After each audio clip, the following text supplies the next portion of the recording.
Lux your way with the Lux Cravings boxes from Taco Bell. There's the classic $5 box, the indulgent $7 box, and a whole new obsession in the $9 box, the Flamin' Hot Grilled Cheese Burrito. Try the Lux Cravings boxes at Taco Bell today. How's your day going? Going good, thank you, yes.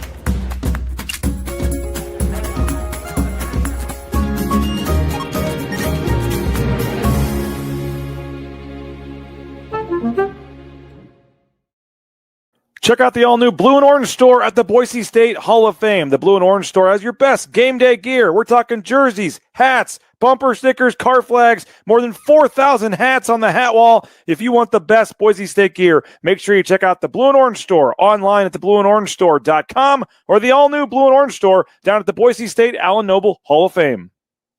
As sports fans, we may cheer for different teams, but there's one thing that we can all agree on.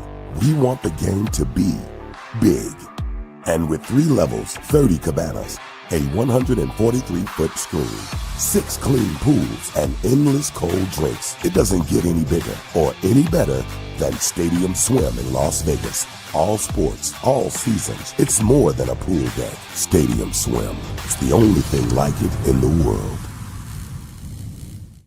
Bronco Nation, when I score, Jackson pours. Each game I score a touchdown, head to Jackson's on Monday for a 49-cent fountain drink with Let's Go rewards. And don't forget your free banana, Jackson's. Let's go.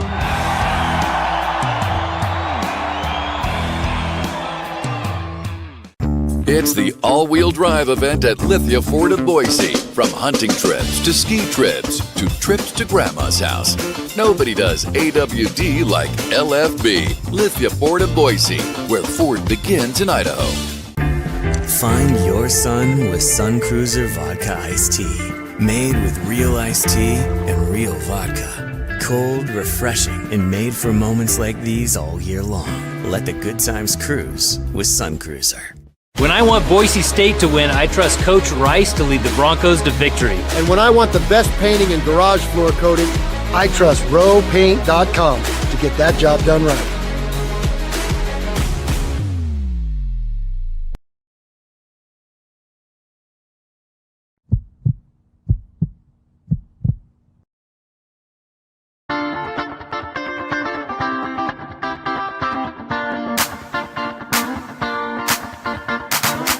This is Bronco Nation News Live. The best interviews, the most informed opinions, the latest breaking news, all from the top Boise State insiders. Bronco Nation News Live is the only daily show that talks nothing but Boise State sports. And we do it with you. Give us your comments or questions in the ICCU YouTube chat.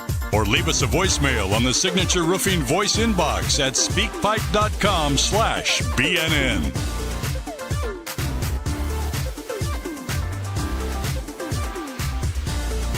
BNN broadcasts come from the Sun Cruiser Studios. Sunny days call for Sun Cruiser Vodka Iced Tea. Made with real iced tea and real vodka. It's refreshingly smooth and easy to drink. Crack open a Sun Cruiser and let the good times cruise.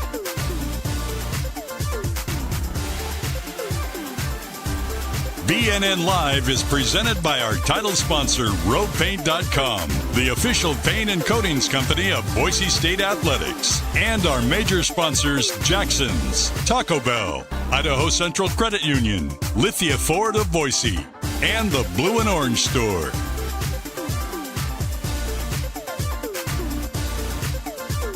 Broadcasting from the Sun Cruiser Studios, here's BJ Rains with another edition of Bronco Nation News Live. How we doing, Bronco Nation? Welcome on into a live edition of Bronco Nation News Live here at BroncoNationNews.com. My name is BJ Rains. Let's get the Capital 11 hat there. Get the sponsors represented, Travis Hawks and Company. We appreciate all of our great supporters, great sponsors. Couldn't do this show without you. Going to be a fun week at BNN. Brad Bedell is going to join me shortly. We're going to talk about the Mountain West Championship win over UNLV, the matchup with Washington in the bowl game, the 12-team college football playoff.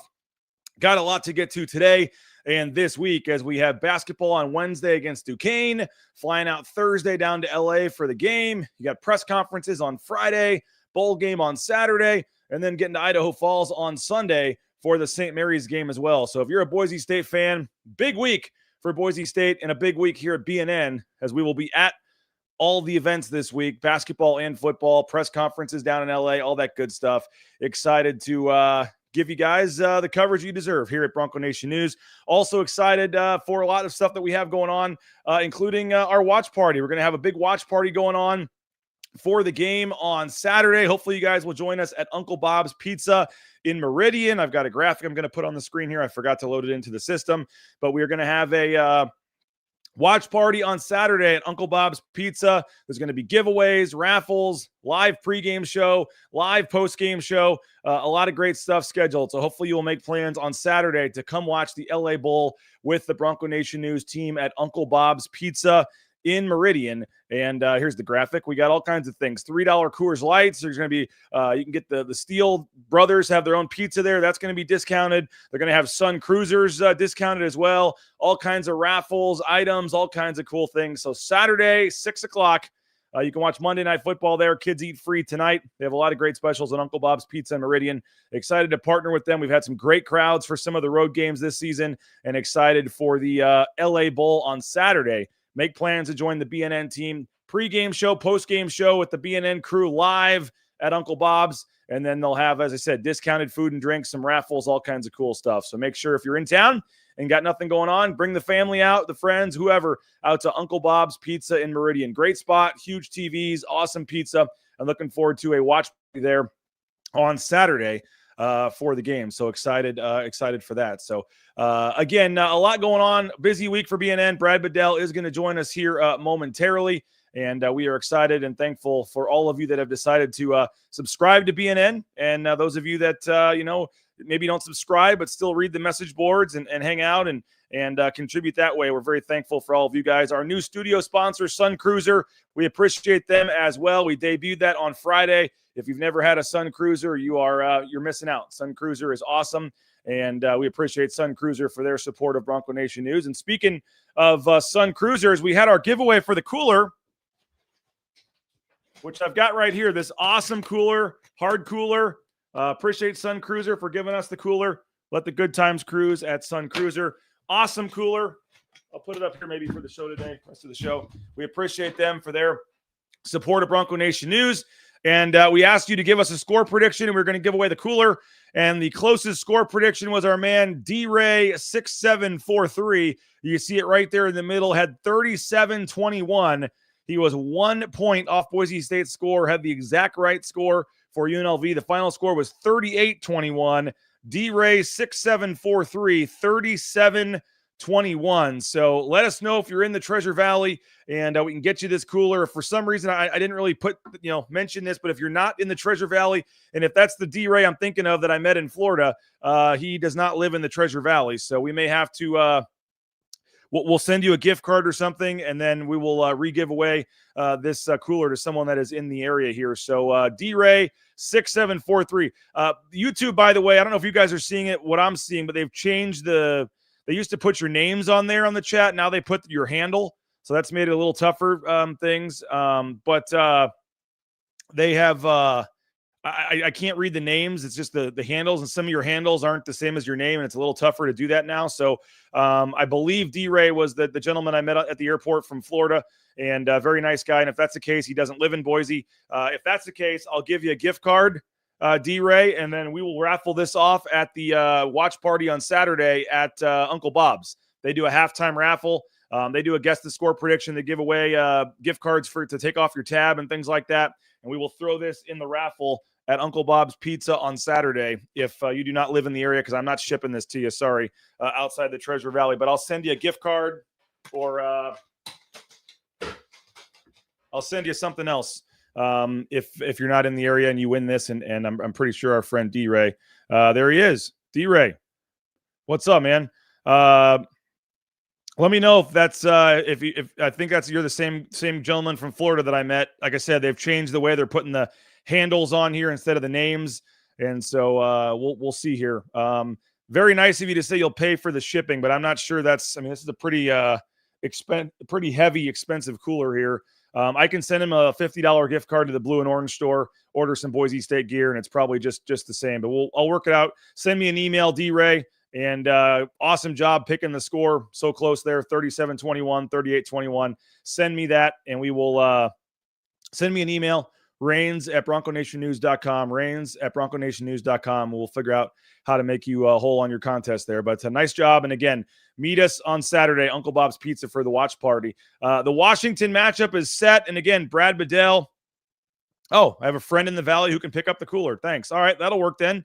Email me, rains@bronconationnews.com, and we'll make arrangements for that. So congratulations. They are trying to get me either another cooler or another item or two that we can give away on Saturday to do this again for the game against Washington. But I believe that one might be for folks in person at Uncle Bob's Pizza. So you may have to come, you may have to come to Uncle Bob's Pizza on Saturday to get the score prediction in person to try to win the whatever we give away on Saturday for the bowl game. So it's funny you mentioned this. Who else is excited for the Washington-Boise State matchup? The LA Bowl is going to be great. If you go to the and maybe I can pull the tweet up here, but if you go to the Washington side of this, they are not that excited about this matchup. It's kind of funny, actually. I was searching on social media yesterday, and I came across Washington's kind of announcement that they are in this bowl game. And if you look at it, they're not that excited at all. I wonder if I can do this again while you guys are watching here. I know you guys are fired up. You guys should be. You not going Saturday? I'll be there. You must have missed the beginning of the show. Yeah, I'm going. I leave Thursday, flying down to LA, and we'll be there for the press conference Friday. And of course, I'm not missing the bowl game.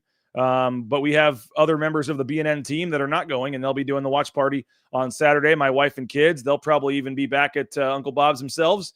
We'll have Nathan, hoping to have Winston Venable, some former players. We'll have all kinds of the BNN crew out there at Uncle Bob's Pizza in Meridian on Saturday. So, I'll definitely be at the game. Looking forward to getting down there for that, and can't wait. Now let's see if I can share the screen here.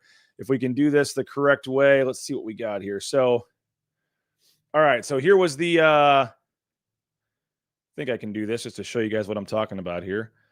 Here was the post by Washington football. We're going to the LA Bowl. Great. And let's just go through. Okay, what uniforms are they wearing? Let's see. Meaningless bowl game. Program should opt out. It's Buck that we got stuck in this bowl game. Awful poll. Oh, that was a boy, I guess, troll. Let's see what else we got here. Just opt out. Let's see. There were a lot more that came in here after I saw this. Wasn't this the Jimmy Kimmel Bowl? Can't wait to watch this one. That's what happens when you lose to Wisconsin. Let's see what else we got here. We can show UCLA. Okay, that's one. Did we get delegated to the Mountain West? Does anyone care? UW playing in some junk bowl game. Going to pass on this, unfortunately. Let's see. New Year, same story. Tony the Tiger mid-bowl. Let's see. Super disappointing. Go Huskies. Let's see. There was a lot more. This is the least interested I have been for a bowl game. Worse than I thought.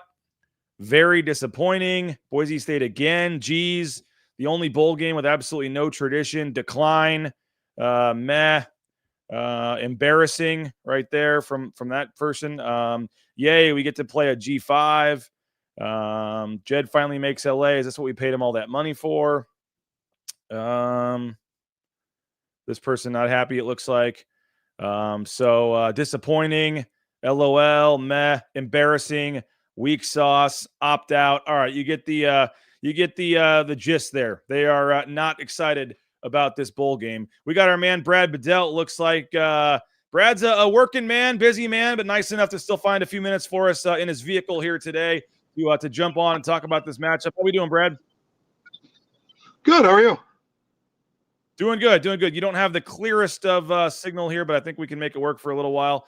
We appreciate you. Hopefully you're not actually driving. Looks like you're at least parked for a few minutes. We appreciate that. No, but you're out there hawking uniforms and things for game one and doing your full-time job. So we appreciate you for that. But you were at the game on Saturday, man. We're talking right now, I guess, first about Washington fans don't seem super excited for this game. You go to the announcement on the Washington Huskies Twitter announcing this matchup, and it's like 3 or 4 to 1. People saying it's embarrassing and opt out and weak and what a bad bowl game, bad opponent, all this kind of stuff. So Boise State fans seem pretty fired up for this, but at least who knows if it'll trickle down to the players, but at least the fans for Washington aren't too excited about this. Well, yeah, it doesn't make much sense. I mean, where do they think they're going to go? The Rose Bowl? Right? I mean, yeah. This whole thing, the bowl games are slotted to where it's at. ESPN picks them. So it's another opportunity for you to develop as a program. Right?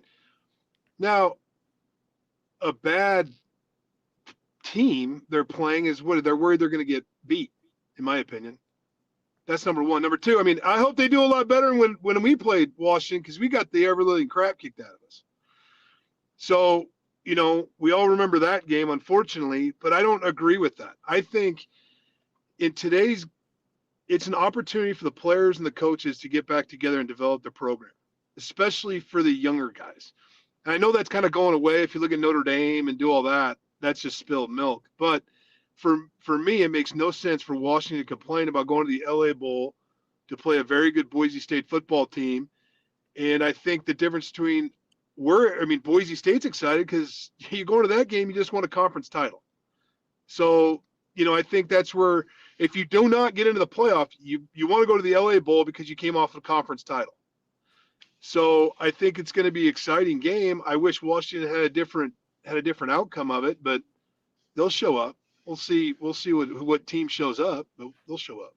Yeah, and this, again, just because the fan base isn't fired up about it, who knows? Doesn't mean the players aren't going to be. I mean, I was part of the press conference with Jed Fish yesterday on Zoom, and I mean, he seems pretty fired up for it. It's a big recruiting area for them in Southern California, just like it is down in Boise. And I'll tell you what, you look at when I first told you this, Brad, I saw you at the James after the game, and when I first told you it looked like it was going to be Washington, your first initial reaction was kind of like, ugh.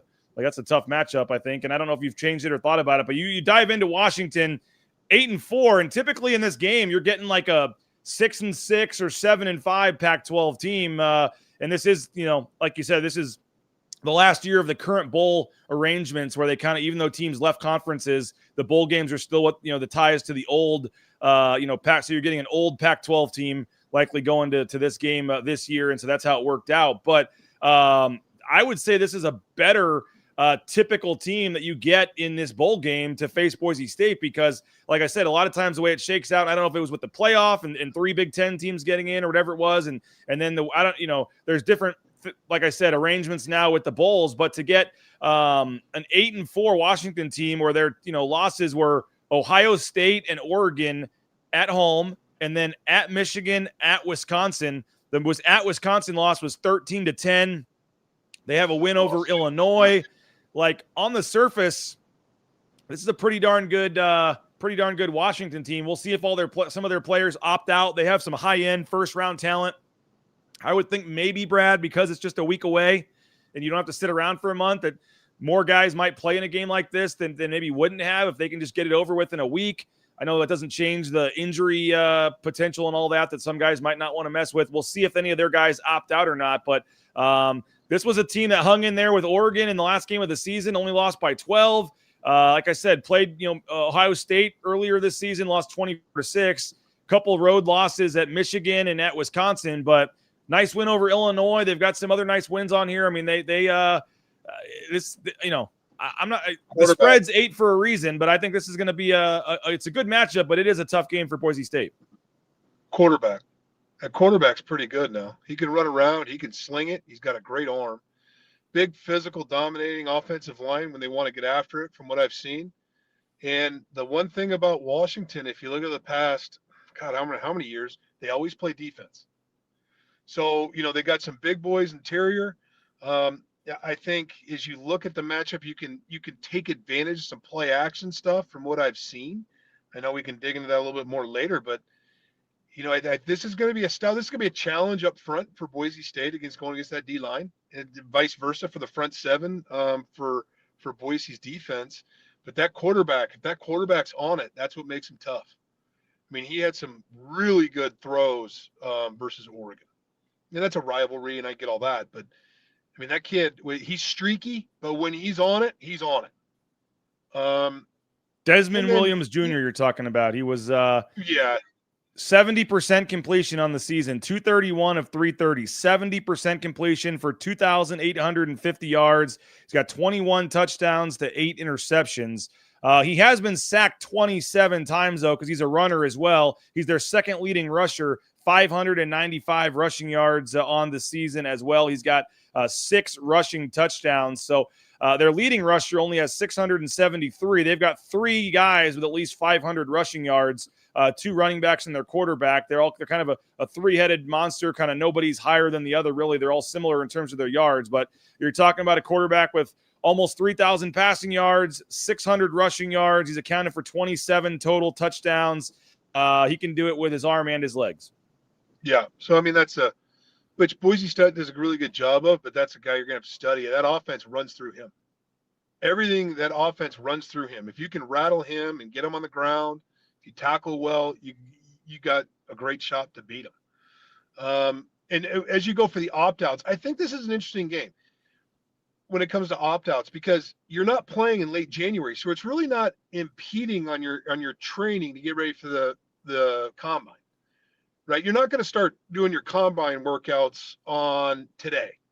That's just not feasible. So that can't play into a factor. Now the injury and all that, yes, that does play into a factor. But I've always told guys this: you can get injured working out and pop a hamstring, and you can get injured playing in a football game. It's a decision that you make as a personal player, and we'll see if there's any opt-outs on both sides of the ball or the transfer portal. I mean, that's another good example. With the transfer portal opening up, I believe January 4th or something like that. Yeah, something like that. Yeah. Yeah, so 2nd to the 6th. I can't remember which. I mean, there's no reason to jump in and leave now. I mean, what's the point? It's like, what happens if you can get more opportunities and more film? If you're going to get in the portal, you want all the film you can.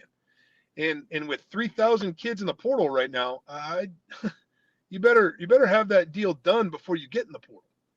So I would hope there's not going to be a lot of opt-outs. Now, if you're a first-round pick and you're guaranteed top 20 money, then you have to sit down as a family and your team and your agent and all that and say, okay, what's best?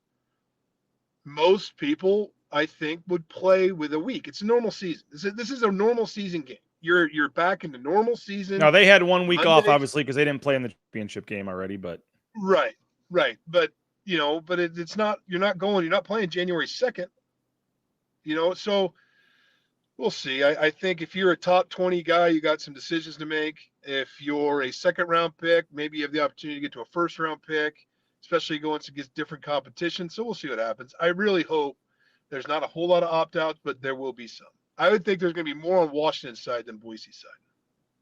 Yeah, I would agree with that. I mean, Cage Casey is probably really the only for sure guy that's a first, second day pick. I mean, Ty Benefield has a decision to make, but he could probably help himself by having a big game on national TV if he's wanting to come out early. But I mean, Cage Casey, a lineman, could be a 1st or 2nd round pick, but I mean, he's just, I wouldn't say I know him well, but just the times I've talked to him and interviewed him, he doesn't seem like the kind of guy that wouldn't want to finish this thing with his teammates.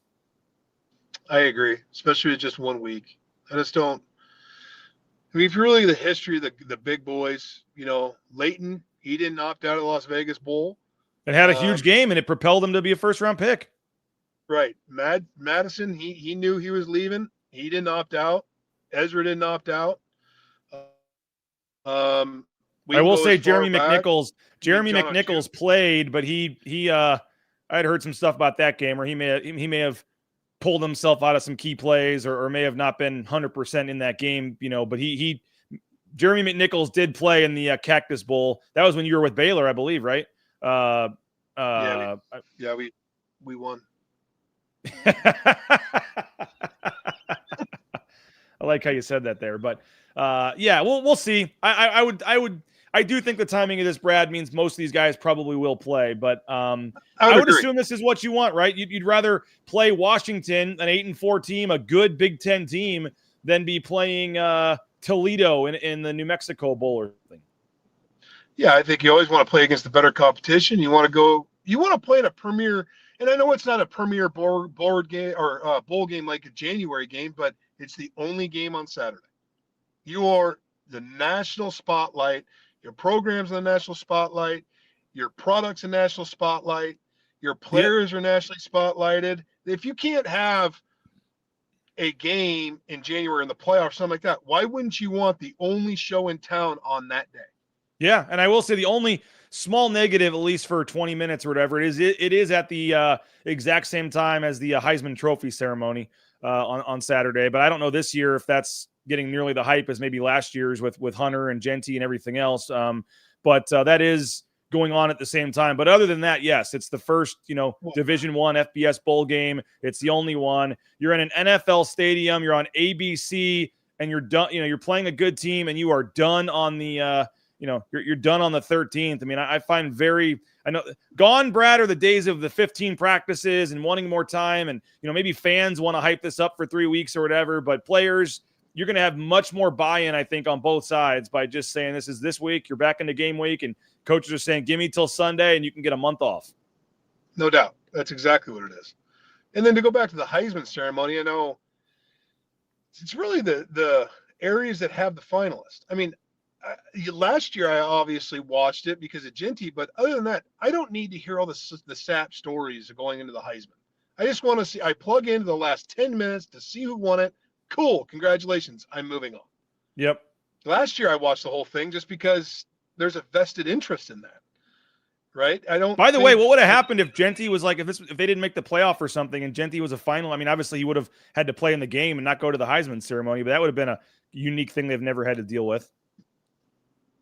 I would agree, but I also they probably make it that weekend because they're not expecting a finalist to come out of that.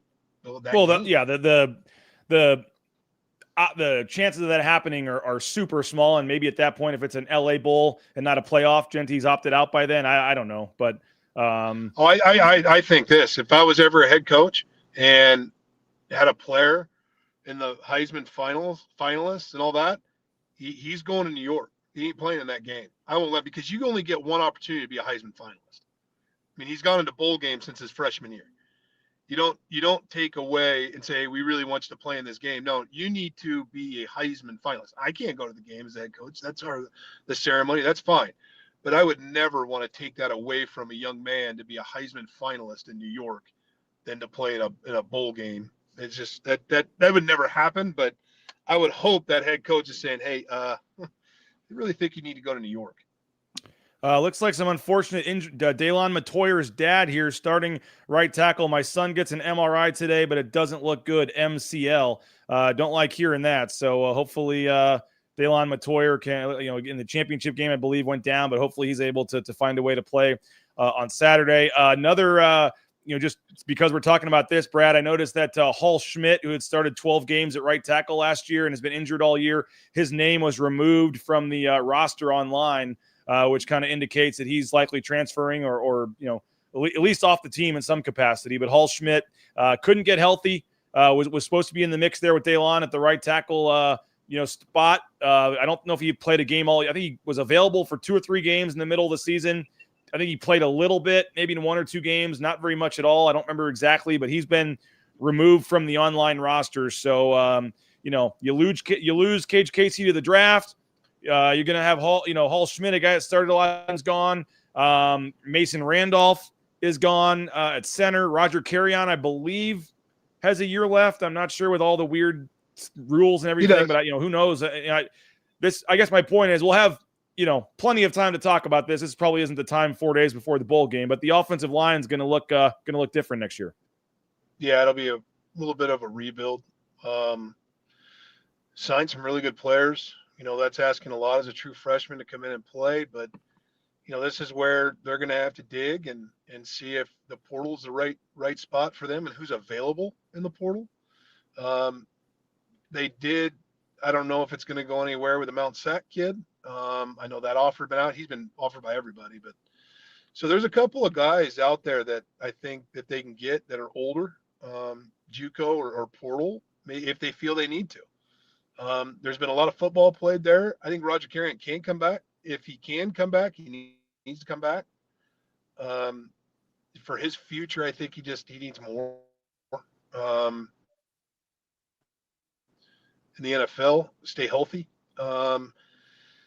Vittoria, that's the one thing. He's got another year where he plays out what position he plays, to be quite honest with you.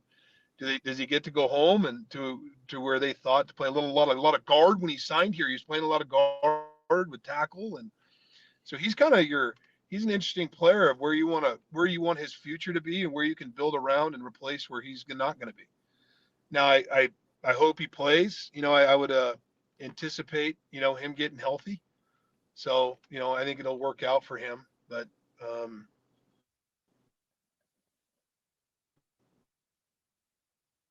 Brad's I know now. Your signal's a little little blurry there for a second, Brad. So that comes back. I'm going to thank a couple of our great sponsors here.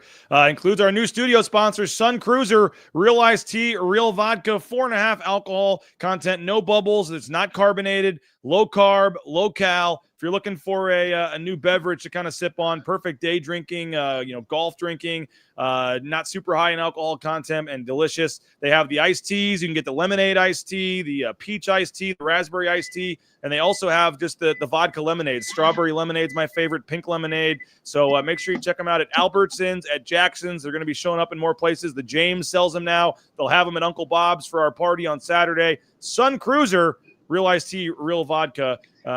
Crack open a Sun Cruiser and let the good times cruise. Hey, we appreciate rowpaint.com. ROEpaint.com, our title sponsor, Andy Rowe and Company. 20% off your winter painting projects if you hit up Andy Rowe and rowpaint.com.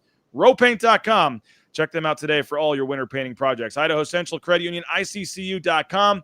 Idaho Central Credit Union, they got 7 NIL deals with student athletes. You see them there on the screen. They're inside now as an official sponsor of Boise State and Learfield. You see their logo and all the press conference backdrops and things. So if you're looking to a better banking experience, you don't realize what you're missing. We sure didn't until we made the switch. But it is the easiest, most mobile-friendly online banking experience out there. Idaho Central Credit Union. Make the switch today, ICCU.com. TacoBellWorks.com as well. The SON Management Group, the Nicolason family. TacoBellWorks.com, whether it's the crispy chicken strips, the Baja Freeze slushies, whether it's their breakfast quesadillas.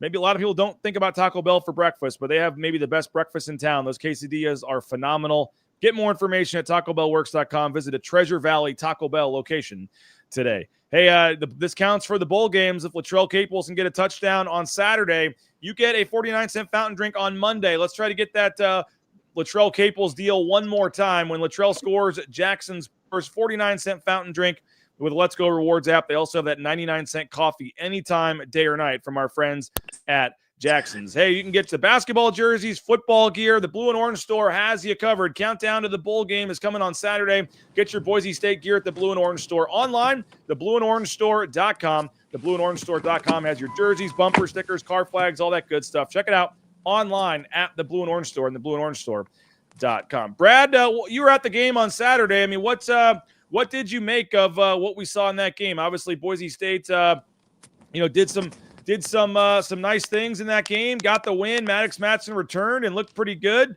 What'd you make, Brad, of the win over UNLV? Can't hear you. You can't hear me. You changed something. It's on you, Brad. All right, we'll come back to Brad. Maybe go out and come back in, Brad. Let's kick Brad out. Maybe he'll come back in. Not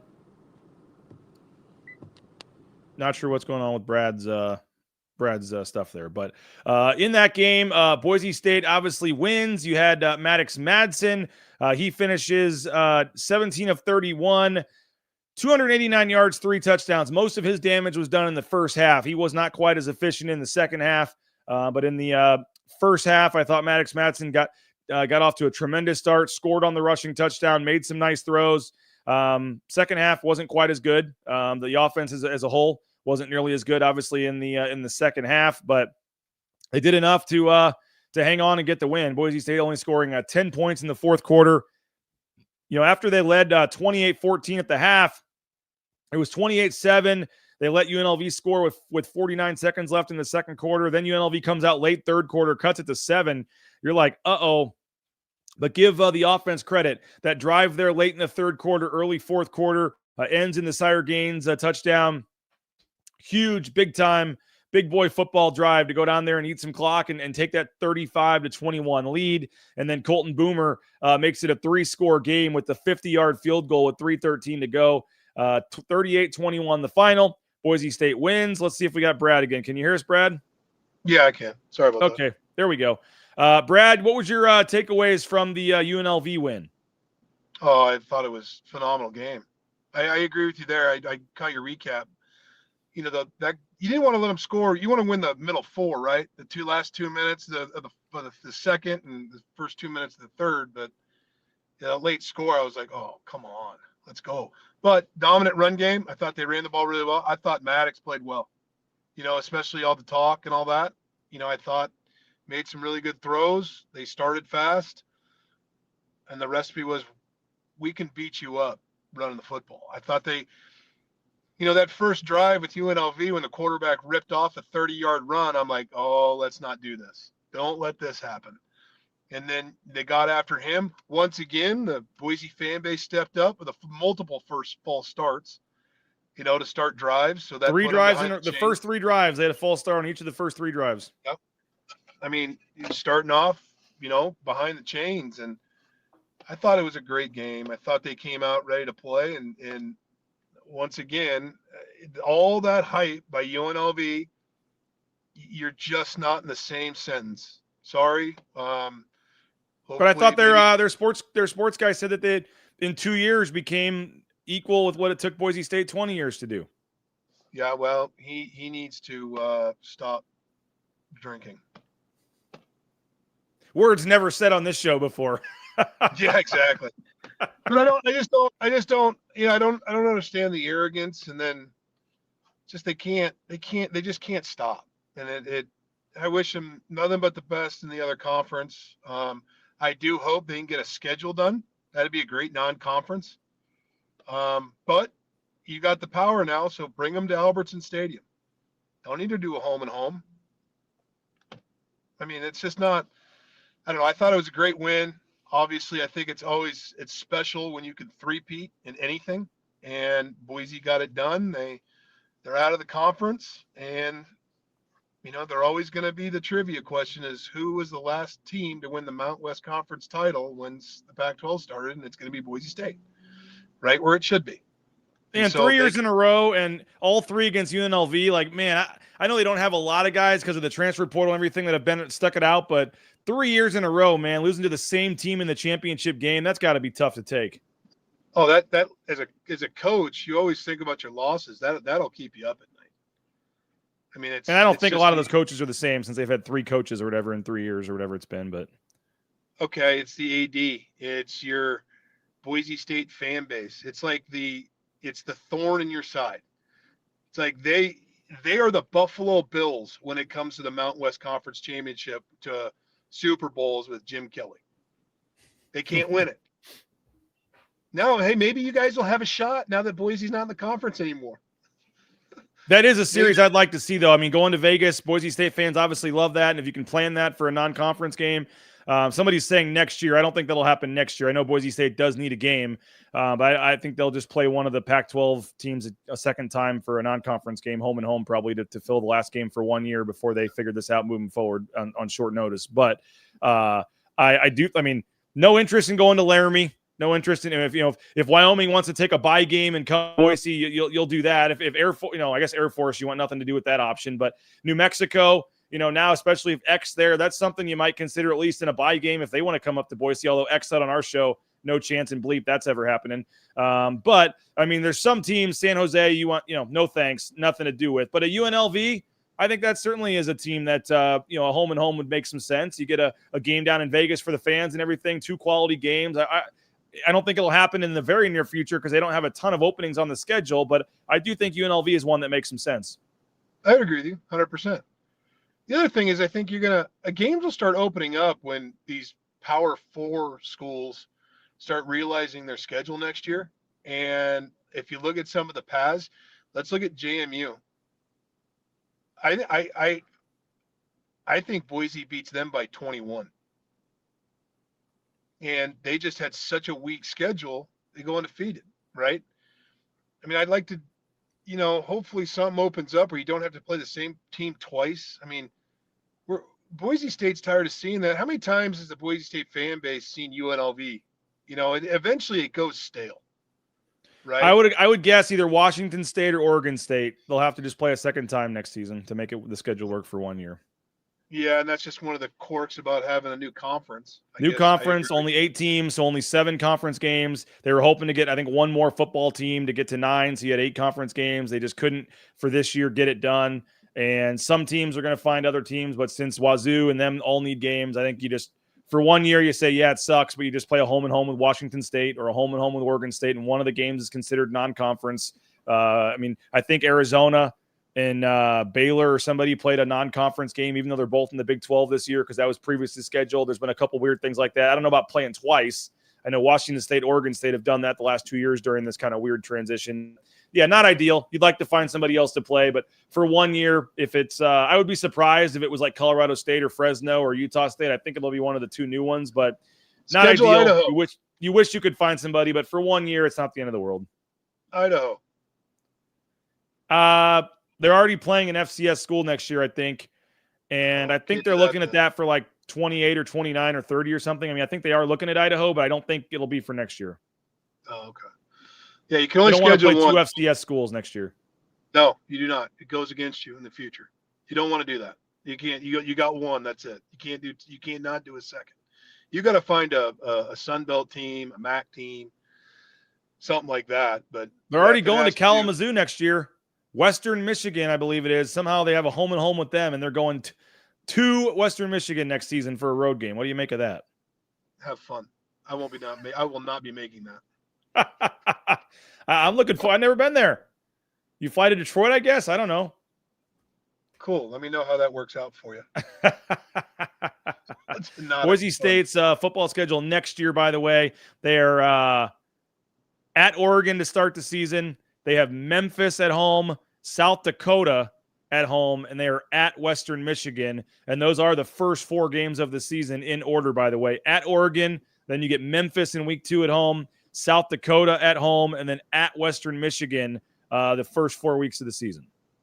Yep. South Dakota is just upset too. I mean, that's a good FCS program. Yeah. North Dakota State lost, I know, in their first. They lost on the last play of the game, and the other team went for Illinois State went for 2 or something as a 21-point favorite. We'll have plenty of offseason though, Brad, to discuss this. But who would have thought we'd even be here, Brad? 9-4 conference champion, talking about a matchup in the LA Bowl. And I went down one of those rabbit holes, Brad, on YouTube last night and was watching the 2023 LA Bowl against UCLA a couple years ago, and CJ Tiller had to start. I don't remember when you were back after the Auburn stuff, if you were following the team at that point or not, but they had Taylon Green transfer.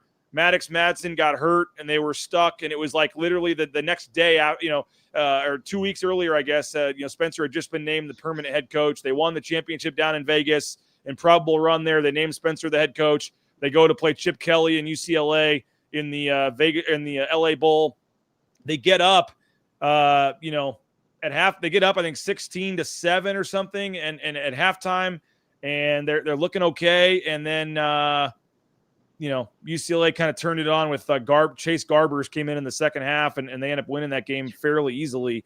But there's a decent amount, 2 years. I mean, I'd say there's probably 20, 30, 40 kids that played in that game 2 years ago. You look out there and it was, Benefield and some guys out there making plays and on both sides of the ball. I think that, I guess what I'm saying is I didn't think he played terrible, but when you have your quarterback making his first career start in CJ Tiller, a true freshman. And that was his first college action. He had never even played all season, and then he starts in the bowl game against UCLA. It was almost an unfair fight, kind of. And so I feel like Boise State in this game, I'm not sure they'll win. It's a tough matchup, but you at least feel a little better that you're going in closer to full strength, particularly at the quarterback position. Oh, there's no doubt. I think it's a tough matchup, but don't tell me that Boise State can't go in there and beat them. I firmly believe. I think Boise State can beat them. I think you gotta just stop the quarterback, and you've got a great shot. And obviously, let's say the O line's ready to go and all that. You can run the ball on pretty much anybody at this point. I just think that they can beat them, but they gotta control the quarterback. And I think that UCLA, different style of offenses, right, between the UCLA and Chip Kelly, between, Jeb Fish and his crew at Washington. They have talent. They've got first-round guys. I get all that.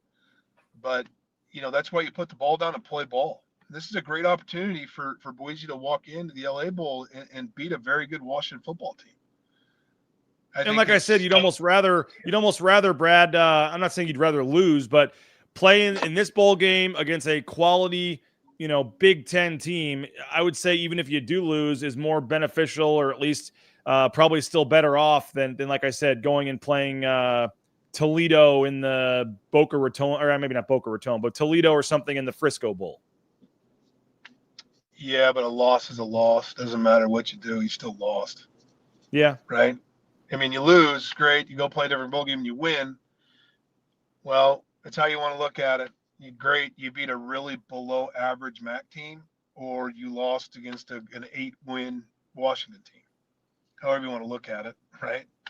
But I think it's cool. I actually like it. It's a geographical game. You're going into LA, they're close, driving distance. I think it should be a great crowd. And they've played 3 of the last 4 years, I think, in terms of, or maybe they played 3 out of a 4-year span before last year. I think they played in 2023. The season opener there didn't go great. And then you had, that was with Penix Jr. when Washington went to the playoff, I believe, that year. And then you played them in the bowl game with Coach Pete in 2019. I think they've played 6 times in the last 15 seasons, and they are scheduled in 2029 for Boise State to open up again at Washington again. So I don't know how much they go against each other in recruiting, but obviously they'll Coach Pete, being at both schools. I mean, there are a lot of connections and a lot of history here. Yeah, if you want all the pub to it, you got it, right? Regional, played a lot. Obviously hadn't gone Boise's way a couple of times, but it's a great matchup and it brings a lot of fans. I think it's a great game. I think it's a good geographical game that you do compete in recruits now that Boise State's moved on to a different conference. And obviously they're getting more aggressive with scheduling. So you got to bring in the players to compete against the big boys, because now as the new conference grows, your recruiting's got to grow. That's obviously a fact that this staff at Boise State has gone after some top guys with a great recruiting class. And so that's changing. And so I think their plan of moving on and where they're going to develop, where they're going to recruit, how they're going to recruit, you're starting to see the changes as the shift into the conference. And they get to meet Gronk. Yeah, and Gronk gets to spike the ball in the 50 and do his shtick. It'll be great. But I'm looking forward to it. I looked right when that game was over. I looked that night and I looked the next day to get down there, and boy, the Southwest flights, they sold out in a hurry. Yep. They're still, I mean, Burbank is that you can fly over in LA, but I look going into Burbank and all that, it's just not going to work out for me to get there. But I mean, I looked and their flights were being bought in a hurry.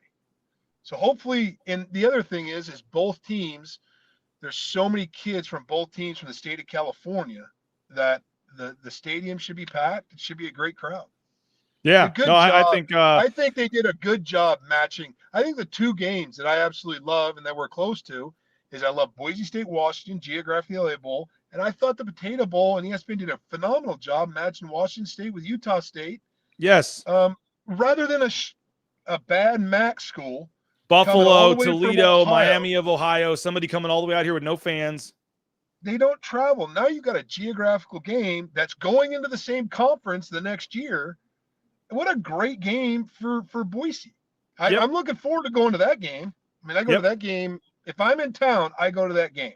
And 2 teams that are going to be in the conference together, the Pac-12 now. I mean, I think I actually thought, like, New Mexico, I know there was some opt-outs with Iowa State and Kansas State because they got new coaches. New Mexico was pretty much locked to be in the New Mexico Bowl. They end up getting to go to the Guaranteed Rate Bowl in Phoenix, play there in the baseball stadium. They're playing Minnesota, so all of a sudden, New Mexico gets to play a Big Ten team there and have a solid game for them. And then they replaced them in New Mexico. How about this matchup? San Diego State against North Texas. I thought that was a pretty good matchup too. North Texas ranked 24th, lost to Tulane in the championship of their conference. They were a win away from going to the playoff.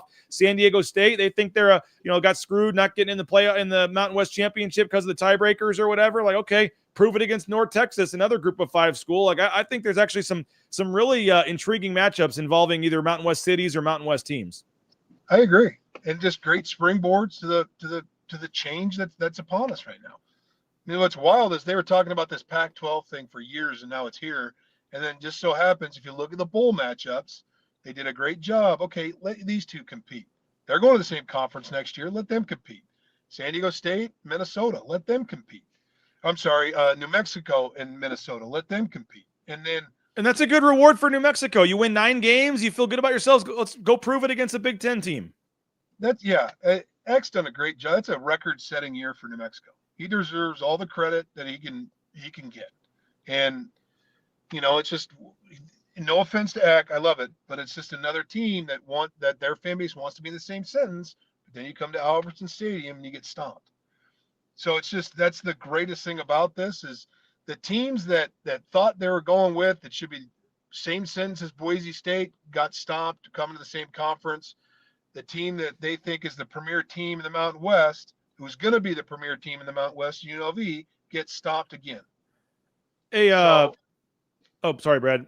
Final thing or two, Brad. I'll let you go. I know you're working, you're busy, but what do you make of Boise State not even flying down to LA till Thursday? They're going to have a mostly normal week here in Boise and in practice and do everything here in Boise and fly down Thursday. There is one event, I think, for the team Thursday night when they get there at that new what do they call that Cosmo thing where you can go in and watch on the big screen. They got something there for both teams. I don't know if it's a video game thing or what it is, but there isn't an event on Thursday night when they get there, but then Friday is kind of a normal Friday. There is a press conference with both head coaches and Gronk at the stadium on Friday afternoon. But for the players, typically a bowl game, you go down Monday or Tuesday, you practice there all week, you do all these events. Even when they were in this game 2 years ago, I think they went on a Tuesday or a Wednesday. What do you make of deciding not to go till Thursday and then make this I guess you could say, the kids miss out on the bowl game experience, all this stuff, but they're trying to just logistically and everything else wise, treating this mostly like a normal game. Well, I think a lot of the bowls are kind of doing 1 or 2 bowl events late and then playing the game. I think right now as things grow and change cost to schools and things like that, I think that a lot of bowl games are doing that.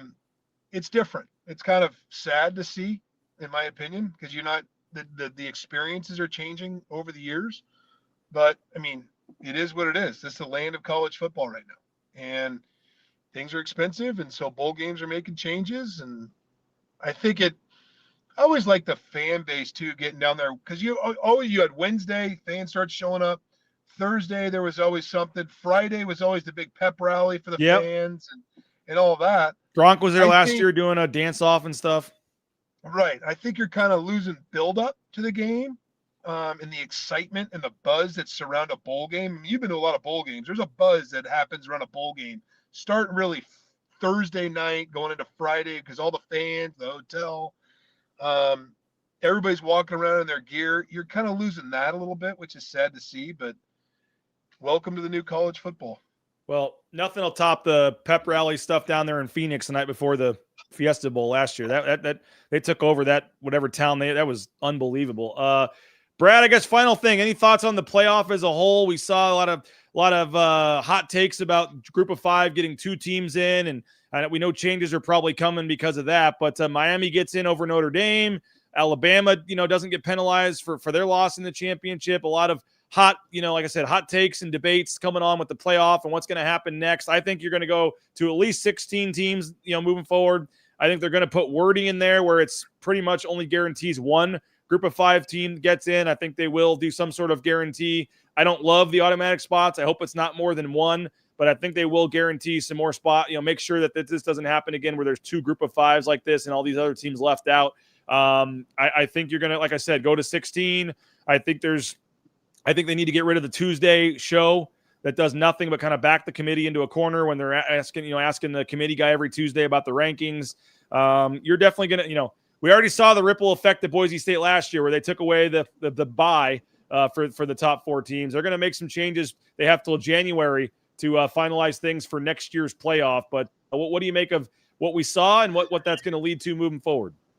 Well, the current unpopular opinion, I don't have a problem with them dinging or not dinging Alabama, because remember last year I was a big fan of, why are we going to ding schools that are going to championship games? They're going to championship games, especially in the SEC. So Alabama, I'm fine with.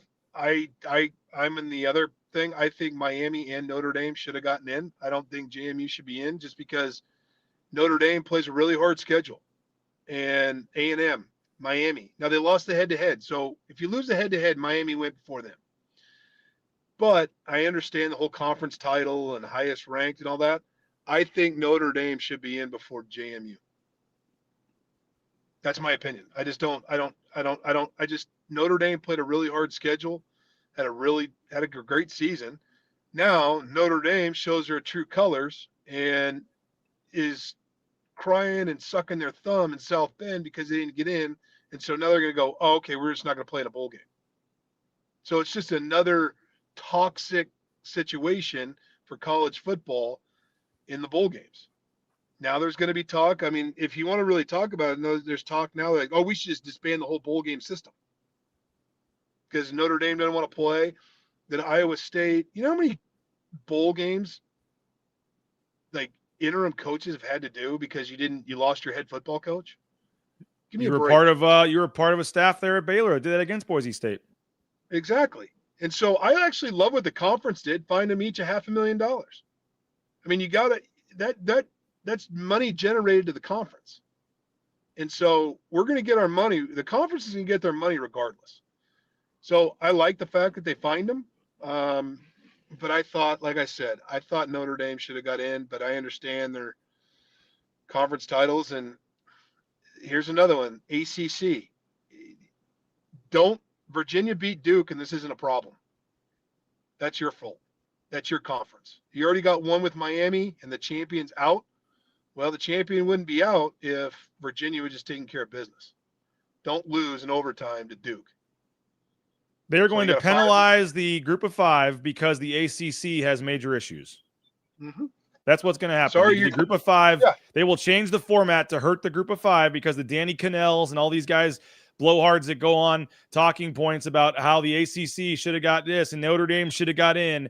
And, I agree with you. I don't know if in this instance, I don't think two group of fives, should have got in. I understand that Notre Dame over JMU should have been the easy choice, but the way the rules are written, the way the format is, like in the NCAA basketball tournament, I tweeted this out, Brad, like every year, the first four teams that get left out of the tournament, like Boise State last year was one of the first four teams on the wrong side of the bubble. Like the 16 seeds, the 16 seeds that, get in because they get every conference champion in basketball gets in, the 15 and 16 seeds that lose by 40 to the number one seed. Like no one's ever arguing that they are better than like the first four teams that get left out. Like there's no doubt the next 10 teams that get left out of the tournament deserve to be in and have better resumes and are better teams than the 16 seeds. But nobody really complains or argues about it because that's the system. Every single conference champion gets in. They're the 16s and 15s. They get beat in the first round, and that's just the way it is. Now, all of a sudden, and I understand, okay, 12 teams is a lot different than 64, but also you have 365 teams in basketball and you have 130 in football. I know that the ratio is not perfect, but and so I do get that. And which is why if you want to go to 16, I'd be okay if they went to 24. I know it would screw things up, but if you go to 24, give the top 8 a bye, go the FCS model, get rid of the conference championship games. I know your teams that go far would still play 16, 17, 18 games. I get it. It's an NFL season, whatever. Well, you're paying them like NFL players already anyway. Who cares if it's an extra couple of games? That's the easiest way. And whether you give all 10, do you give all 10 conference champions one spot and then just take 14 at larges? I don't know what they end up doing, but my point is, this happens in every sport. The system is set up. Champions get in. You have a certain number of guaranteed spots. It is what it is. This year it was a little crazy with JMU getting the second spot, but that's more an ACC problem. Most years this isn't going to happen where you're going to get two group of 5 teams in. It was just a one-year fluke, but the way the system was set up, it's the way it was, and I just hate all these Danny Cannells of the world that now, group of 5 should go have their own playoff. They don't even deserve to be in the tournament and all this. Like, is a group of 5 team going to win a national championship? Probably not. Should they 100% get a spot at the table, even if it's having to play a road game at Georgia in the first round every year? Yes. I agree with you. Danny Cannell played in an SEC school. So that sums that up. Wasn't he Florida State? He's ACC, right? ACC, sorry. Yeah. Yeah. He's defending the ACC, yeah. So there's already like Curb Street was on last night, and he's already shaping it up. Nick saying, Saban hates Group of 5 getting in. It's ridiculous. Curb Street's like, no, the top 12 teams get in. It doesn't matter where you're at. If you're the top 12 teams in the rankings, you're in. That's already setting up a get the Group of 5 out, because Boise last year obviously would have gotten in. This year you wouldn't have had a Group of 5 in. And last year was an anomaly. You won't have a Group of 5 with a Heisman candidate in the top 10 very often. I would agree with you. So it's already shaping up. If they want to go that route, they're going to chase the Group of 5 out. Or they go to 16 teams and then the Group of 5 gets one bid. If they would have gone to 24 this year, Brad, just real quick, if we would have had the format this year, 24 teams first, you would have had these 8 teams get a bye: Indiana, Ohio State, Georgia, Texas Tech, Oregon, Ole Miss, Texas A&M, and Oklahoma. And these would have been your first round matchups: James Madison at Alabama, Iowa at Miami, Georgia Tech at Notre Dame, Houston at BYU, Tulane at Texas, Virginia at Vandy, Michigan at Utah, and Arizona at USC. You get your 8 teams in there at the bottom that necessarily, do they deserve to be in? Tulane, JMU, whatever. That's fine. Okay, go to Alabama. Go to Texas. Prove yourself. You got your chance. You get Alabama, Miami, Notre Dame, BYU, Texas, Vandy, Utah, and USC getting home games. That gets you down to 16. And then the other 8 host the next round against those, and you go on your way into a bracket where you get it down. I think I don't know if they'll quite go that far, because everyone keeps talking about if they go that, they want to have 3 or 4 guaranteed spots for all these conferences.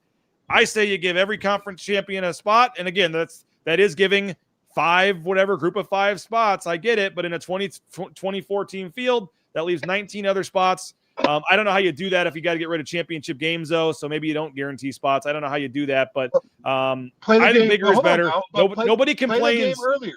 What? Play the game earlier. Play the game earlier. These first round isn't until December 19th.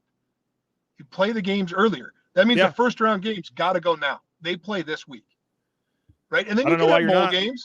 Yeah, you could have bowl games. You start the season, the Division I AA. They go and they just start, right? And they play an extra week. They only play 10 games though in the regular season. That is part of the problem. 12 in that's fine. In they also don't have the delay in their tournament. Like the big boys don't play till December 19th. That first week, if you expand it to what you're asking, you have to play this Saturday. And I say the more the better. Saturday. The more the better. Nobody's going to complain. Everyone always complains about why are they expanding the NCAA basketball tournament, whatever. But nobody complains and everybody watches when on the Tuesday and Wednesday night when they have the play-in games and everything else. Like more tournaments, more games that matter, more people will watch. And I know with TV dollars, that's one way to get rid of the conference championship games if you want, is if you expand the playoff field, there's more money there. I think, Brad, as we wrap this up, I'm going to keep it going. I know you got to go, but at least it's going to 16, right? You think it's expanding in some format? Yeah, I think it'll expand to 16 some format. I think they go top 12 in, and you get one Group of 5, and they're going to set a hard rule. It's the highest rated Group of 5 team. After that, you all are out. So unless you're in the top, unless you're high enough to get the at-large or whatever, yeah. And then you're in the top whatever if that happens. But if you're 21 and the next one's 23, 23's out. 23's out. Now, if you got one that's 10 and one that's 15, you can get both in because you're in the rankings. Like I said, I think that's an anomaly last year with Boise State, and they create a rule. Boise State created, they said, no, the Boise State rule. This is over. So we're going to hear in January, they'll expand it. It's going to be one Group of 5, and the rest of you guys, you're all fighting it out. It is what it is. And like I said, I don't care even if it means, AP saying this is dumb because their last seed would play a high seed. I don't care if Boise State would have to play, if the Group of 5 has to play out Georgia every year, play out Alabama every year. Oh, well, at least you're in. Yeah, I don't. It's like this. It's like everybody, it's ridiculous. We got to play the 5 team or whatever. But you still went to the playoff. You still get the extra revenue. You still, money matters. The 16 seeds don't complain because they have to play Duke in the first round of the basketball tournament. They got in, they got their shot against the big boy. It is what it is. Exactly. And it is what it is. Start the playoffs earlier so it doesn't drag out to February. Yeah. And not a bye in between the championship game. They get 1 week. Boise State's playing this week. Yeah, just get it going. You get 1 week. You start the playoffs and you run. The bye goes to the first 4, right? After that, you play the semifinal. The next week's a championship game. And I know I'm comparing the basketball tournament, but literally on Selection Sunday, Brad, the tournament starts on Tuesday, 2 days later. You find out Sunday that you're playing on Tuesday. The playing game, you get on a plane, you go play some basketball. Yeah. Brad, appreciate your time, man. I know you're busy with work and stuff. I'm going to talk, speaking of basketball, Boise State basketball had a big win over Butler. I'm going to keep talking football, basketball. I got some highlights to play here. We'll keep this rolling a little bit, but appreciate you for jumping on, and I'm sure we'll talk to you at some point later this week. Absolutely. Thanks. Appreciate it. Thanks, Brad. Brad Bedell, great job as always. Former Boise State offensive line coach. We appreciate him and everything he does to help out Bronco Nation News. Did a great job on the pregame shows this year, postgame shows, and always enjoy Brad Bedell for his insight. And we'll keep this thing going with him because we have the bowl game, and then we'll have off-season portal talk and spring ball, and I think we can still keep enough football talk on Mondays to keep Brad involved. And so looking forward to doing that here moving forward. I have some highlights I want to play from the Butler game. We can still keep talking a little football as well. I got a little more time here. The press conference is not till noon with Spencer Danielson and the coordinator. So if you guys want to hang out a little longer, I can hang out a little longer. We can talk more football, basketball, whatever you guys want to get to. But I do want to thank a couple more sponsors first. The SpaTeam.com, Snake River Pool and Spa Patio and Game. Locations in Twin Falls, Boise, Meridian, Nampa. They've been around since 1978. They're part of the Boise State home team. If you're looking for a sauna, a spa, pool table, dartboard for the game room, they got you covered online. Snake River Pool and Spa Patio and Game. Hope you made it out to Lithia Ford of Boise on Saturday and got to meet all their NIL athletes. I think the trophy was out there. That was a cool event. Today's the final day for their toy drive. If you can get over to Lithia Ford of Boise, take an unwrapped, unused new toy over to Lithia Ford of Boise by the end of business today. It's the final day of their Toys for Tots toy drive. Help out Lithia Ford of Boise. Get over there and take a new unwrapped toy and help out someone in need this Christmas. That's at Lithia Ford of Boise. Hey, Matt Bauscher, Bauscher Real Estate, #1 ranked realtor in the Treasure Valley is Matt Bauscher and Bauscher Real Estate. Appreciate Matt and his team. They helped us buy and sell our house last summer. Tremendous customer service every step of the way. And everybody has 5 friends that are realtors in this town. But if you're wanting someone that's going to fight for every dollar for your sale, for your purchase, that is Matt Bauscher online at BauscherRealEstate.com. Ridley's Family Markets, shop Ridley's.com. They got locations across the Treasure Valley, across the state of Idaho. Get 40% off using that Skip app. That is Ridley's Family Markets at shop Ridley's.com. Hey, transportation compliance service, transcompservice.com, transcompservice.com. They can help you get into the trucking industry every step of the way. The DOT, overweight permits, transportation compliance service. Check them out online at transcompservice.com. Hey, Signature Roofing online at mysignatureroofing.com. Speakpipe.com/BNN. Leave us a voicemail. We'll play it on an upcoming show, and it's brought to you as always by Signature Roofing. Again, online, mysignatureroofing.com, covering our community for more than 2 decades, whether it's a re-roof, a repair, an estimate, or an inspection. Online, mysignatureroofing.com. Hey, again, just reminding you, join us on Saturday, LA Bowl watch party. Looking forward to this. Uncle Bob's Pizza in Meridian. They got discounted beers, discounted Sun Cruisers, pizza discounts, raffle at halftime, all kinds of giveaways. Hang out with the BNN crew for the LA Bowl. My wife and kids will even be out there hanging out. We're going to have Nathan Carroll, some former players. We're going to do our pregame show, postgame show from Uncle Bob's in Meridian. And so if you're looking for a spot to watch the game on Saturday, they've got the audio playing, big screen TVs throughout. It's going to be an awesome thing on Saturday night. Not much other competition in the sports world, as we've been telling you about. So come on out Saturday. Make plans to join us at Uncle Bob's Pizza in Meridian for our watch party at Uncle Bob's Pizza for the LA Bowl. All right, how about the basketball team? They go and get a massive win at Butler.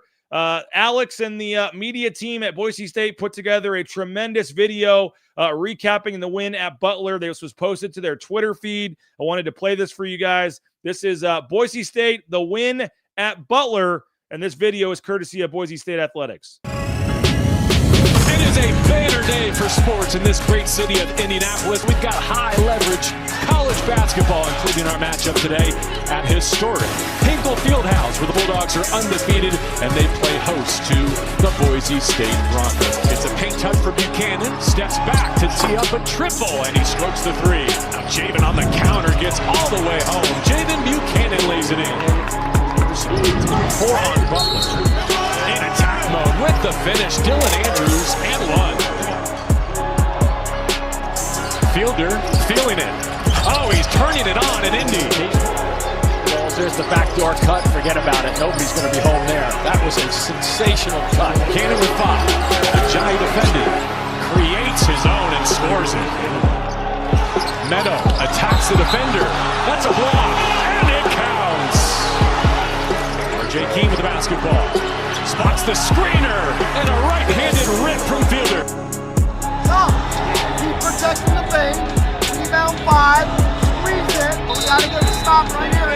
Stop. Butler with some urgency now. Ajayi takes the contact but cannot convert. Another defensive board for Boise State. Final score from Hinkle Fieldhouse in Indianapolis. Boise State 77, Butler 68.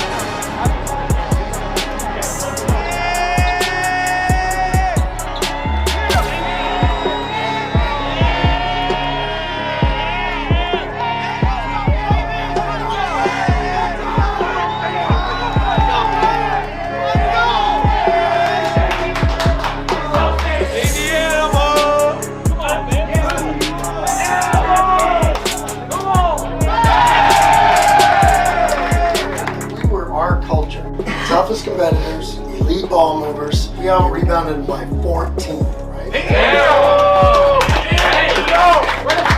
The reason we got it done is because of the way we approached our 4 days of practice. Hell yeah. We know that now. Yep. Okay, that's who we are, because every guy in this room is getting better and getting tougher, and we're starting to gel as a team. And you saw that. I mean, that was as good a road win, okay, as good a road win as we've had. So that's big time. There's not many teams in the country that have road wins like that.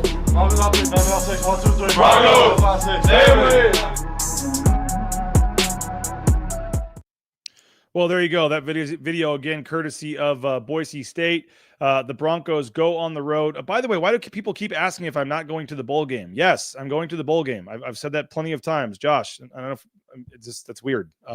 I go to every football game. So yes, Bronco Nation News will be at the bowl game. We leave Thursday.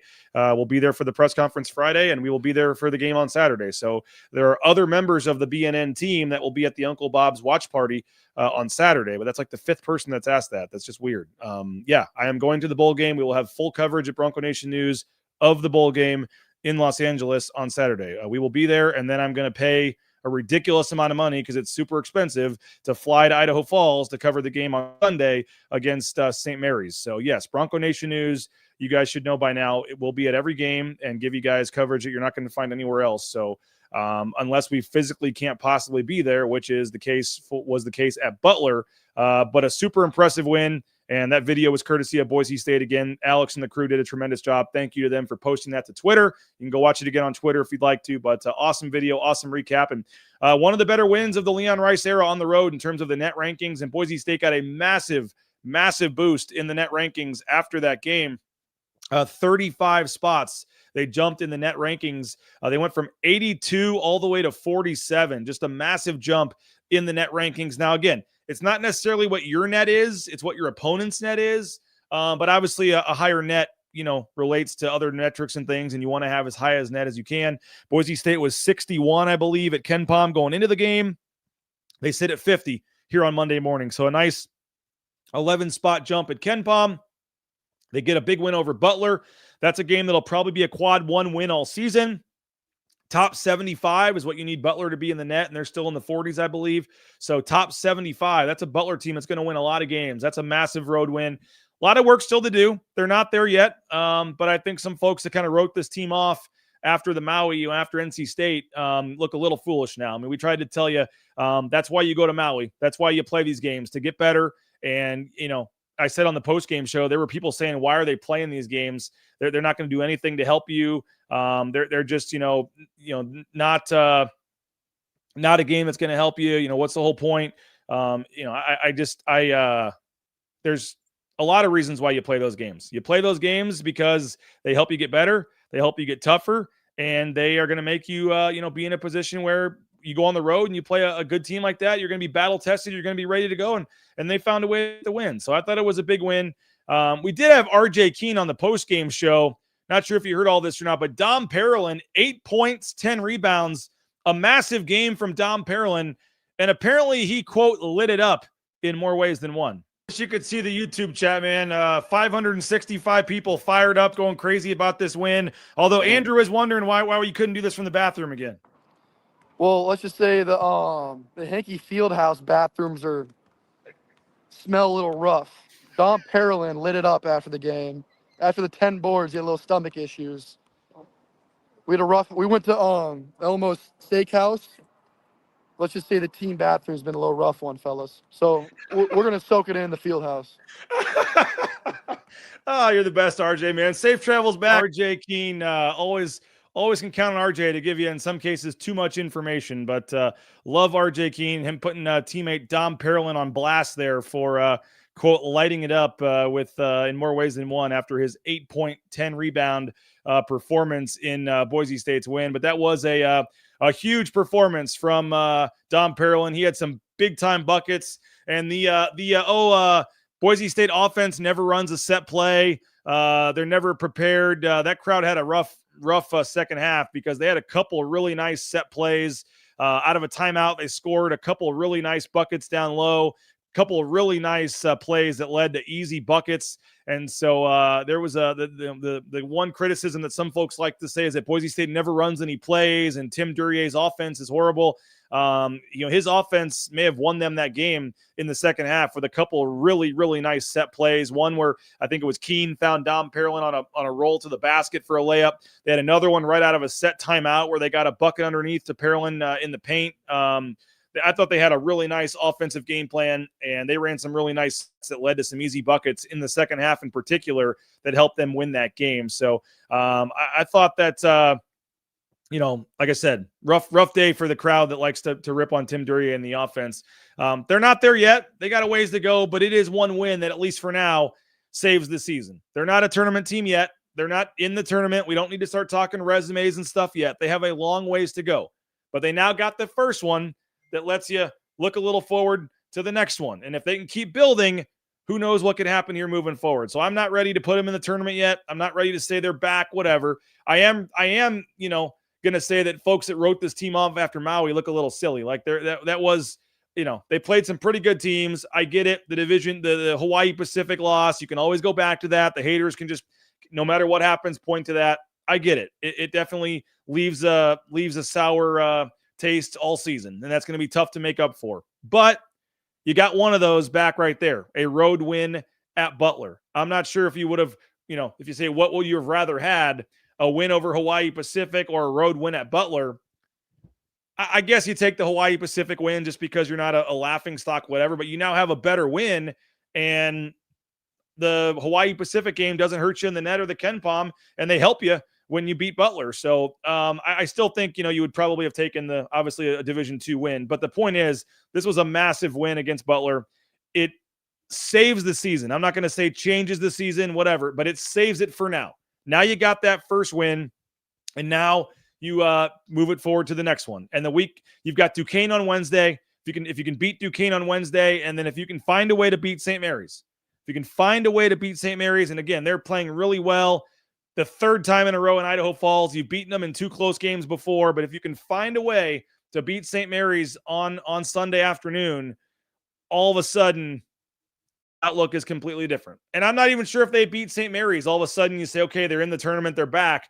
But certainly, to get St. Mary's and Butler would be 2 massive wins to have going forward, because you look at their schedule, guys, and I know they lost to USC and NC State, but this is going to be by far the hardest non-conference schedule Boise State's ever played. I mean, the worst Ken Palm team on their list right now, and of course you take out Chaminade, take out Hawaii Pacific, but UT Rio Grande Valley is 179 at Ken Palm. 179. So that's like the middle of the pack, because that's 180, so that's 360 or whatever. If you double that, they're a middle of the pack team in college basketball, and that's the worst team on your KenPom resume. Utah Valley is number 80, Wichita State is number 88, Montana State is 162, and Duquesne's 142. Solid team coming in here on Wednesday. St. Mary's is 31 right now, and that is projected to be a 1-point loss for Boise State according to KenPom on Sunday. But if as BSU Bill says, if you beat St. Mary's, it opens up a path. I would probably need to have top 2 again in the Mountain West, but again, not there yet. A long ways to go, and I think Leon Rice would even tell you that they're playing from behind. I think Keene even said that in the postgame. But they at least are showing it, as what Mr. Buchanan said here, this team is going to be dangerous moving forward. They keep getting better. The shots will start falling, and that had to be cool to be there and see your son play in Hinkle Fieldhouse there, Mr. Buchanan, on Saturday. But it's a nice start. Huge win, saves the season, and now it opens up at least a path if they can keep winning now that you have that first one. So hopefully the fans are at least a little bit bought back in and get a nice crowd Wednesday against Duquesne. I saw somebody say it, but because football is not leaving until Thursday, maybe the football team can bring the trophy and get honored Wednesday night at the basketball game. We'll see if that ends up happening or not. But Wyoming's doing very well in the rankings and things. They're like in the 60s, I think, in the net ranking, and their KenPom ranking for Wyoming is 104. So you've got Nevada at 87, New Mexico 85, San Diego State 45, Utah State 38, Colorado State 64, Wyoming 104, Grand Canyon 103. I mean, there's going to be a lot of quad 2 games on this schedule. There's going to be a lot of opportunities for some solid wins in the Mountain West Conference when maybe it didn't look that way. It was a nice weekend for the Mountain West. Colorado State beat Colorado. There was some other nice wins. San Diego State beat Utah Valley by 11, I think. So, I think that for as bad as the Mountain West has been, the numbers at least are not terrible for some of these teams. And so, long way to go, but a nice start. Huge win over Butler. And congratulations to Boise State and all you fans there for that big win against Butler. And we'll see what the crowd looks like Wednesday against Duquesne. So appreciate you guys for checking us out. Go subscribe. We still have our 50% off deal. BroncoNationNews.com, 50% off an annual subscription in the month of December. So if you're on the fence about a subscription to BNN, if you want to watch Ball Talk, Sanford and Johnny, exclusive subscriber-only show this week, getting you set for the bowl. All of our recruiting coverage, all of our coverage from the game, Nathan Carroll's analysis. I'll be posting, I think it's already up. His look ahead to the Washington game will be posted here after the show if it's not up already. A lot of great content coming this week, so really appreciate those of you. We had 84 that took advantage of the Black Friday sale. We appreciate you guys for that. We're still offering 50% off for the month of December. So BroncoNationNews.com, jump on in. We'd love to have you jump in as a supporter, and we appreciate it. Once again, D-Ray 6743 from Florida. Congratulations. You had the 37-21 score prediction. You were off by 1 point. You were almost you were the closest, almost had it exactly. You're off by 1 point. And as he said in the chat earlier in the show, he's got some friends or family here in town that he will connect with me on to pick up the cooler. So congratulations on winning the cooler there. And don't forget our watch party on Saturday for the football game. Make plans now. Let's pack that place. You got discounted Sun Cruisers, discounted Coors Lights. They're going to have pizza deals, a halftime raffle. They've got an arcade for the kids to go play in while you watch the game. Awesome spot at Uncle Bob's Pizza. Pizza, great spot.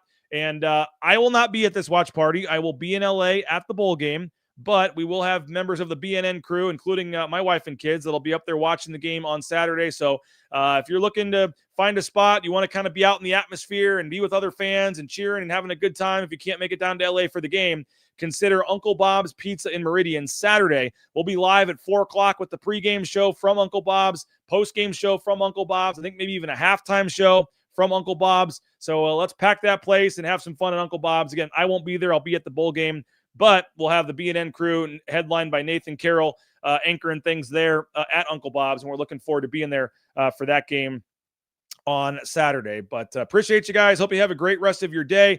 We have Spencer Danielson, Eric Chenander, and Nate Potter. They'll be speaking to the media at noon.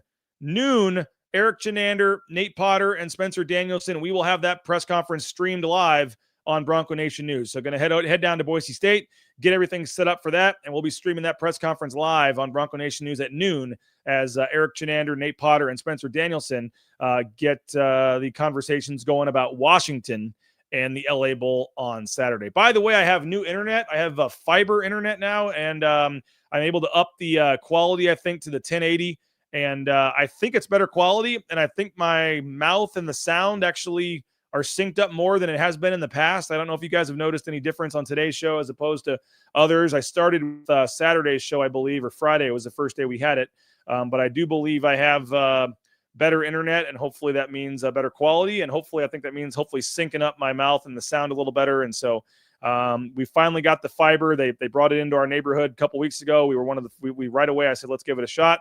Ended up being about the same price for double the speed from what I was doing previously. So we've got, I think, literally the fastest internet that they can sell you. And I think hopefully it's making a difference here on the show. So appreciate you guys again for checking us out. Go support the sponsors. You can't have Bronco Nation News and free shows like an hour and a half show here on a Monday for free if you don't go support the sponsors, many of which are on the screen behind me. And that includes our new studio sponsor, Sun Cruiser. Get Sun Cruiser today. Love Sun Cruisers. I love they have the lemonade teas, the vodka teas, but also just the vodka lemonades. Strawberry lemonade's my favorite. Not too sweet, nice taste. And as I said, it's not, so full of alcohol and sugar and everything else. It's a low carb, low calorie, quote unquote healthy, I guess, alcoholic drink if you want to go, that route. I'm telling you, it's just a great drink to sip on. Sun Cruiser, you're going to love it. Get it a shot. And as I said, as always, go take a picture of yourself having a Sun Cruiser, holding up a Sun Cruiser, tweet at me, Instagram at me. You go buy a Sun Cruiser and you send me a thing during the month of December of you purchasing a Sun Cruiser, drinking a Sun Cruiser, whatever. And we will have a giveaway for some pretty cool stuff at the end of December, whether it's some gift cards, some Sun Cruiser gear. We will find a way to give away something, and we will keep you down. We have one person in the drawing, and it's Chris Van Sickle, who works for BNN. He got some and posted it on Twitter the other day. So get yourself drinking some Sun Cruisers. We can show the sponsors that they're advertising is working. And if you do that, we will find a way to get you entered into a raffle for a pretty cool prize. So appreciate you guys. Hope you have a great day. We'll see you at noon for the press conference. Bronco Nation News on YouTube. Go subscribe. Go chat in the message boards. Read all of our great content at bronconationnews.com. And we will talk to you guys later. Bronco Nation News. Big week. Basketball on Wednesday. LA Bowl Saturday. Basketball in Idaho Falls against St. Mary's on Sunday.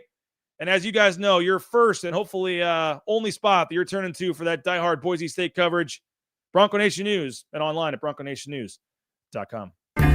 Find your sun with Sun Cruiser Vodka Iced Tea. Made with real iced tea and real vodka. Cold, refreshing, and made for moments like these all year long. Let the good times cruise with Sun Cruiser.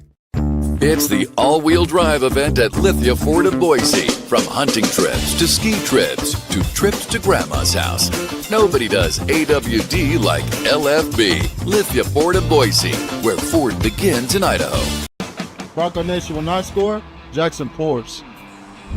Each game I score a touchdown. Head to Jackson's on Monday for a 49-cent fountain drink with Let's Go rewards. And don't forget your free banana, Jackson's. Let's go. When I want Boise State to win, I trust Coach Rice to lead the Broncos to victory. And when I want the best painting and garage floor coating, I trust rowpaint.com to get that job done right. How's your day going? Going good, thank you,